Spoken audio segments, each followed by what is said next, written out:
Bonjour à toutes et à tous, ma team Kiefer, j'espère que vous allez bien. Aujourd'hui pour cette nouvelle vidéo, on se retrouve pour parler de la Coupe de France, compétition de football. On est bien avancé dans cette Coupe de France 2023, sachant qu'on est arrivé au stade des demi-finales, c'est-à-dire le dernier carré, comme on appelle ça dans le jargon. Il ne reste que plus que 4 équipes qui peuvent encore rêver de la victoire cette saison.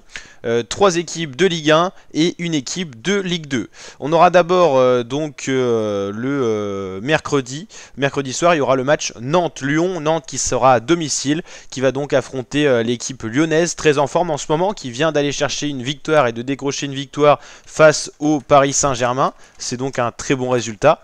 Donc les Lyonnais vont arriver en confiance.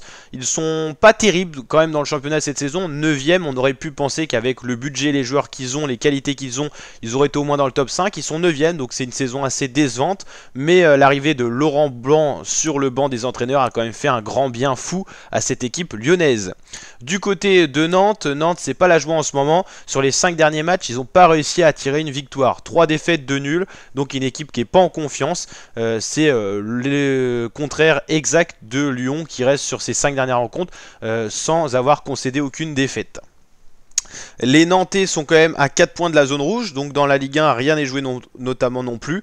Donc cette équipe en Coupe de France, une bouffée d'air en allant chercher au moins déjà la place en finale pourrait déjà être une bonne chose pour le public nantais, mais également pour le staff et les joueurs. Donc un Nantes-Lyon qui s'annonce en 2 teintes différentes, une équipe lyonnaise en confiance et une équipe nantaise un peu en détresse dans le championnat cette saison.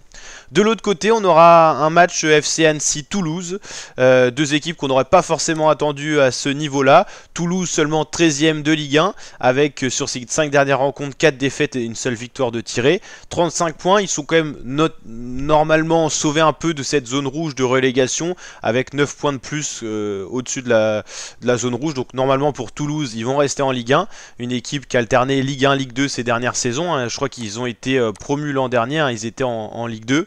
Mais en tout cas, voilà, une équipe toulousaine qui n'est pas oufissime dans le championnat, mais qui arrive quand même à faire un bon résultat en Coupe de France. Ils avaient gagné 6-1 face à Rodez Aviron, une équipe de Ligue 2 en quart de finale, tandis que Lyon avait battu 2-1 Grenoble et Nantes avait battu le RC Lens, donc un très bon résultat pour Nantes par contre. Et voilà, Marseille avait perdu face au MC Annecy au penalty. Les FC Annecy, c'est un peu les petits poussés de la Coupe de France, c'est la seule équipe de Ligue 2. En Ligue 2, c'est pas incroyable non plus. Ils restent sur 4 défaites dans les 5 dernières rencontres et seulement un match nul. Ils sont à seulement 2 points de la zone rouge de relégation. Je vous rappelle qu'en Ligue 1, en Ligue 2, il y a 4 équipes de relégués. Donc voilà, c'est pas une équipe en grande confiance, mais en Coupe de France, ils ont été capables d'aller tirer les résultats. Ils ont peut-être aussi eu un tirage un peu plus favorable que certaines équipes, mais d'être dans le dernier carré, ça signifie quand même qu'il y a eu des performances. Donc n'hésitez pas à mettre votre pronostic. Selon vous, qui va être qualifié entre Nantes et Lyon et de l'autre côté Annecy-Toulouse? Moi je pronostique Lyon qui va battre 1-0, allez pourquoi pas Nantes. Et je pronostique pourquoi pas un match nul entre Annecy et Toulouse. Et du coup en plus en Coupe de France il n'y a pas de prolongation, donc ça va direct au péno. Donc pourquoi pas aller à FC Annecy, la surprise de la finale. Je tente la grosse cote et j'assure avec Lyon victorieux, voilà. Donc alors victoire de Lyon et Annecy, donc ça fera un Lyon-Annecy en finale. Bien sûr ce n'est qu'un pronostic, mais voilà, c'était pour faire un petit prono. N'hésitez pas à faire le vôtre dans l'espace commentaire et je vous dis à très bientôt la team pour de prochaines vidéos. Ciao ciao.